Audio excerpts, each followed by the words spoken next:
हाय यार, मैं आपका स्वागत है मेरे YouTube channel BTS Korean army 111 इन भोजपुरी सॉन्ग। तो आज मैं आपको माई साइको किंग का पार्ट 5 बताऊंगी। चलिए स्टोरी स्टार्ट करते हैं। पिछले पार्ट में हमने देखा था कि युंगी को आर्यन खुद डांटता है और शिन भी कि अब उसे और ते को शादी कर लेनी चाहिए, क्योंकि अब उनकी भी कुछ ख्वाहिशें हैं जिन्हें उन्हें पूरा करना है, वरना उनकी उम्र ही बीत जाएगी तो वो कैसे।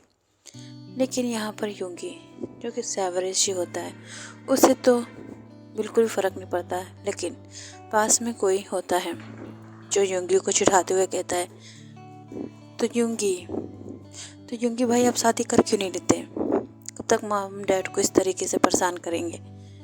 तो फिर युंगी कहता है, तू अपना मुंह बंद रख, वरना एक हफ्ते में तुझे मैं धरती आसमान दिखा दूंगा। तू बहुत ज़्यादा ही आग लगाती है, तेरी वजह से ही हुआ है। ये कोई और नहीं, हमारी प्यारी सी हॉबी होती है, जो कि युंगी को टीज कर रही होती है। पहले ही युंगी डांट खा चुका है, इस वजह से वो अब उसे और ज़्यादा टीज करके उसे परेशान कर रही होती है।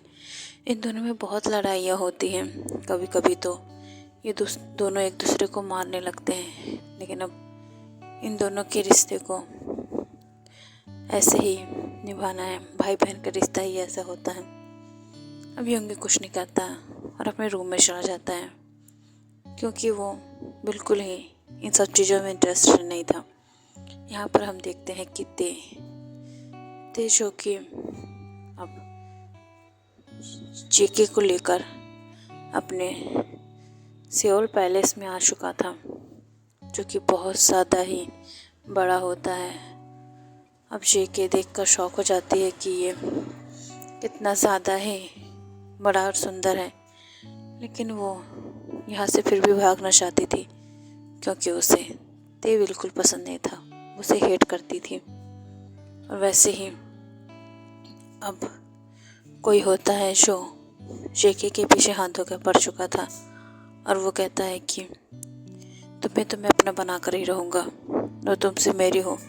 हर बार ते को अच्छी चीज़ें नहीं मिल सकती हैं, माना कि वो यहाँ का राजा है, किंग है, बट उसे मैं तुम्हें कभी नहीं दे सकता। और तुम तो इतनी खूबसूरत हो कि तुम्हें मेरे ही पास रहना है, तो स्वीटहार्ट मैं जल्दी ही तुम्हें अपना बना लूँगा।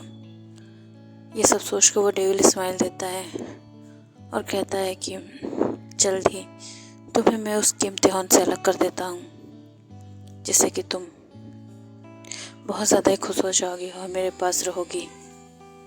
वो आदमी अब अपने गार्ड से कहता है कि जल्दी से पता लगाओ कि वो कहाँ है और उसे मेरे पास लाने की तैयारी करो। वो गार्ड कहता है कि सर उनकी इन्फॉर्मेशन निकाल नहीं सकते, बिकॉज़ उन्हें किम तेहॉन ने अपने पास अपने पैलेस में रखा है और उन्हें किडनैप करना बहुत ज़्यादा ही रिस्की होगा और वो बिल्कुल भी नहीं होने देंगे। पर यहाँ पर वो बहुत ज़्यादा ही गुस्सा हो जाता है और कहता है अगर तुम्हें अपने जान से हाथ नहीं धोना है तो अब यहाँ से निकल जाओ, वरना मैं तुम्हें अभी मार के यहाँ ख़त्म कर दूँगा। और वो बहुत ज़्यादा ही गुस्से में होता है, लेकिन वो गार्ड से समझाते हुए कहता है सर वो किम की क्वीन है, तो उन्हें आप कैसे। तब वो उसे शूट कर देता है और उसकी डेथ हो जाती है, क्योंकि वो नहीं चाहता कि उसकी क्वीन को कोई किम तेहॉन की क्वीन कहे। इस वजह से वो बहुत ज़्यादा गुस्से में कहता है कि तुम्हें तो मरना ही था, तुम मेरी गार्ड होके भी उसकी तरफदारी कर रहे हो मेरे दुश्मन की। और वो और ज़्यादा गुस्से में होता है, उसके यहाँ पूरा शहर लाल हो चुका था। यहाँ पर जेके जो कि अपने रूम में होती है, अब वो और ज़्यादा गुस्से में कहती है कि तुमने ये ठीक नहीं किया, मैं तुम्हें बहुत ज़्यादा ही नफ़रत करती हूँ। और यहाँ पर जेके ये बात सुन के ते उसे फिर से किस करने लगता है, क्योंकि उसे बिल्कुल नहीं पसंद है कि जेके उसके बारे में इस तरीके से थॉट रखे। वो हमेशा ही उसे प्यार करता है, प्यार देता है, लेकिन जेके उसे हमेशा ही गुस्सा दिला देती है। और यहाँ पर ते का गुस्सा होना जायज़ भी है और जेके का भी, क्योंकि जेके अगर कोई अनजान आदमी उसे इस तरीके से उठा लाए और उसे शादी कर ले और उसे बार बार किस करे और उसे बार बार छोड़ने की कोशिश करे, तो कोई भी लड़की उसे एक्सेप्ट नहीं करेगी, चाहे वो कितना ही रिच क्यों ना हो। लेकिन ते जो कि इस बात को समझ ही नहीं रहा था, वो तो सिर्फ अपनी बेबी डॉल को, अपनी बनी गर्ल को प्यार करना चाहता है। लेकिन जेके उसे मना कर रही थी, जिसे ते को गुस्सा आता है कि वो उससे दूर क्यों जाना चाहती है। अभी और लड़कों के साथ तो बहुत अच्छे से बात करती है, जैसे कि जीनी और लिसा हो गई। इन दोनों से तो बहुत अच्छे से और चिपक के बातें करती है, लेकिन उससे ही क्यों। और वो गुस्से में पूछता भी है कि तुम्हारा लिसा के साथ क्या संबंध है कि तुम उसके साथ इस तरीके से पेश आती हो और मेरे साथ इस तरीके से। तो फिर जेके कहती हम दोस्त हैं, जैसे कि हम दोनों बचपन से एक साथ रहे हैं, तो इस वजह से हम अपना सुख दुख बांट लेते हैं। लेकिन आप तो उस इंसान को ख़त्म करने में बिल्कुल भी नहीं झिझकते जो मुझे देखता है। तो देख कहता है कि हाँ, इसी वजह से वो तुम्हारा दोस्त है, इसी वजह से जिंदा है, वरना मैं उसे तुम्हें किस करने की बहुत अच्छी सज़ा दे सकता था।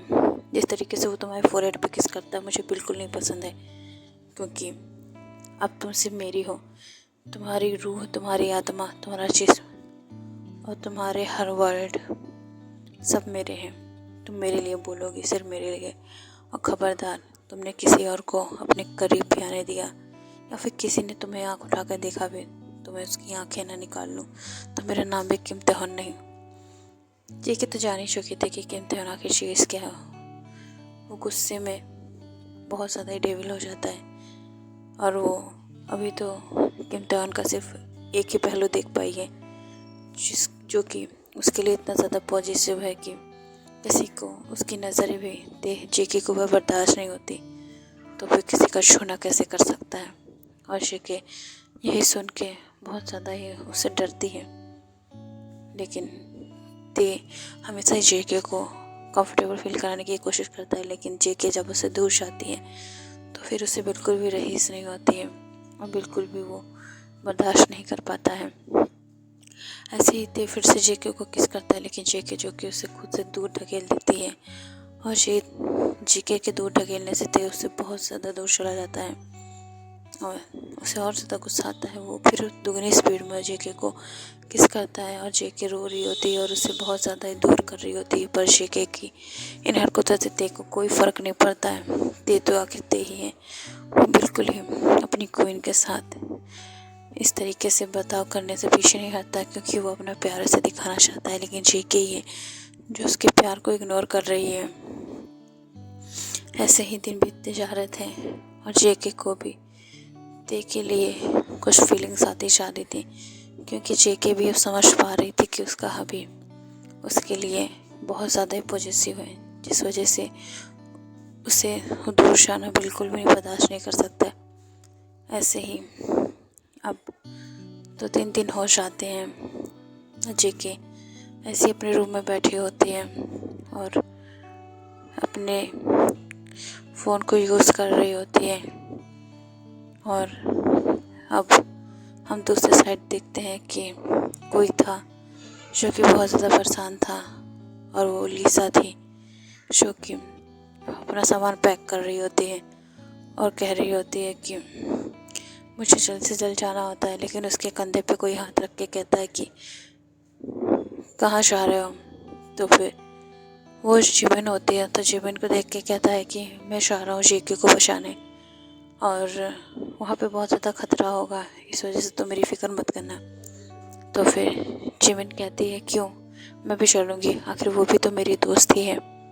तो फिर ऐसे ही अब जिमिन भी तैयार होने लगती है, तो पीछे से फिर से कोई कहता है कि मुझे भूल गए क्या, तुम लोग चले जाओगे तो यहाँ पे मैं कद्दू छीलूँगा या फिर आलू छीलूँगा, बोलो, घुइयाँ तो छीलने में आया नहीं हूँ, तो फिर मैं भी चलूँगा। अब तीनों इमोशनल हो जाते हैं और वो समझ पा रहे थे कि उन तीनों की बॉन्डिंग कितनी ज़्यादा बेस्ट है। अब वो तीनों ही सामान पैक करके अब सियोल के लिए निकल जाते हैं, और ऐसे ही एक दिन बीत जाता है और वो लोग पहुँच भी जाते हैं। और अब बहुत ज़्यादा ही जेके परेशान होती है, क्योंकि अब उसे कॉलेज जाना होता है, लेकिन अब वो ते को कैसे मनाए।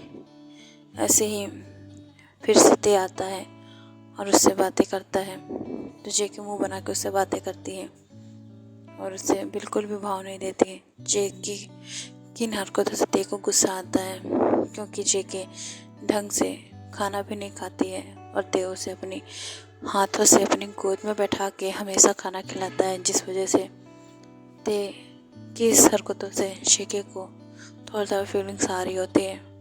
लेकिन जब भी ते उसे किस करता है और इस तरीके से रूडली, तो उसका सारा प्यार छू हो जाता है, सारी फीलिंग्स हवा हो जाती है। उसे बिल्कुल भी इस तरह का ते नहीं पसंद है। लेकिन अगर ते उसे अपने हाथों से खाना खिलाता है तो वो भी एक्सेप्ट करता है कि वो बहुत ज़्यादा गलत करता है। और लेकिन जब भी जेके उसे मना करती है उसकी सारी बातों को, तो उसे गुस्सा आता है कि आखिर ये लड़की ऐसा करती क्यों है, मेरे प्यार को समझती क्यों है, क्यों नहीं है। अब ऐसे ही अब उसे फिर से डिनर करा देता है और फिर ते से जेके कहती है कि मुझे कॉलेज जाना है। तो फिर ते कहता है क्यों। तो फिर जेके कहती है वो मुझे स्टडी अपनी कंप्लीट करनी है, तो क्या आप मुझे जाने देंगे। तो फिर ते जेके से कहता है ठीक है मैं तुम्हें जाने दूंगा, बट उसके लिए तुम्हें मुझे कुछ देना होगा। अब बहुत ज़्यादा शौक हो जाती है जेके, तो कहती है आपको क्या चाहिए। तो फिर ते कहता है कि मुझे ज़्यादा कुछ नहीं चाहिए, तो मुझे एक लिप किस दे दो, उसने से ही मेरा काम हो जाएगा। जेके शौक हो जाती है क्योंकि आज तक कभी उसने कभी ते को किस बैक नहीं की थी। लेकिन वो क्या भी कर सकती है, उसे कॉलेज जाना था, इस वजह से वो लाइटली ते के लिप्स पे किस करती है और कहती है ठीक है वो आपका हो गया, अब मुझे आप कॉलेज जाने देंगे ना। लेकिन ते जिसका मन ही नहीं भरा होता है और वो फिर से जेके को पकड़ के किस करता है। लेकिन जेके भी कुछ नहीं कहती, लेकिन उसकी सांस फूलने लगती है तो उसे मारती है, जिससे ते उसे छोड़ देता है और कहता है ठीक है तुम कल से कॉलेज जा सकती हो, लेकिन तुम्हारे साथ मेरे गार्ड्स जाएंगे और याद रखना कि तुम कहीं भी अकेले नहीं जाओगी, अगर तुम भागने की कोशिश करोगी तो मुझसे बुरा कोई भी नहीं होगा। ते की आंखों में उसे गुस्सा साफ नज़र आ रहा था। तो जेके कहती है ठीक है, और वो अब उसके पास ही सो जाती है। वैसे तो जेके हमेशा ही ते की बाहों में सोती है, क्योंकि जेके को ते अपनी बाहों में लेके सोता है और उसे हमेशा ही एक लाइट किस करके उठता है। इसके फोरहेड पे वो बहुत ज़्यादा ही प्यार से किस करता है, जिसे ते भी फील कर पाती है। और ऐसे ही अब नेक्स्ट डे ते रेडी हो जाती है कॉलेज के लिए और उसका एडमिशन भी अच्छे से कॉलेज में हो जाता है और वो बहुत ज़्यादा एक्साइटेड होती है अपने न्यू कॉलेज के लिए। और ते जो कि उसे बहुत ज़्यादा स्ट्रिक्टली कहता है कि ख़ास तौर पे तुम बॉयज़ से दूर रहोगी, लड़कों के करीब तुम्हें जाना नहीं है, अगर कोई तुम्हें आँख उठा के देखेगा तो सोच लेना उसका मैं क्या करूँगा, अगर मैंने तुम्हें किसी के साथ देख लिया तो यानी खैर नहीं। अब वो बहुत ज़्यादा शॉक हो जाती है, लेकिन वो कहती ठीक है, क्योंकि उसे अभी भी ते से प्यार नहीं होता, इस वजह से वो थोड़ी उसे ज़्यादा सीरियसली नहीं लेता है। ते जानता है कि जेके उसकी बात नहीं मानेगी, इसलिए उसके पीछे बहुत सारे गार्ड्स लगाता है और वो इविल स्माइल देता है, क्योंकि उसे सारी खबर उसको वीडियो रिकॉर्डिंग से मिल जाएगी और उसकी सारी खबर उसको गार्ड्स दे देंगे। अगर नहीं देंगे तो उनकी जान पे आफत आ जाएगी। गार्ड्स बहुत ज़्यादा ही तेज से डरते हैं, इस वजह से वो बिल्कुल भी उसके खिलाफ नहीं चाहते हैं। ऐसे ही अब कॉलेज डे में जेके किसी से बात नहीं करती है, लेकिन बहुत सारे जो लड़के होते हैं उसी के पीछे होते हैं कि शायद जेके उससे बात कर ले, लेकिन जेके उसे देखती भी नहीं, क्योंकि वो नहीं चाहते इन लोगों की जान ऐसे ही मुफ्त में चली जाए। ओके आर्मीज़, इस पार्ट को मैं ही एंड करती हूँ, नेक्स्ट पार्ट में जानेंगे कि अब आगे की स्टोरी क्या होगी। Okay bye armies.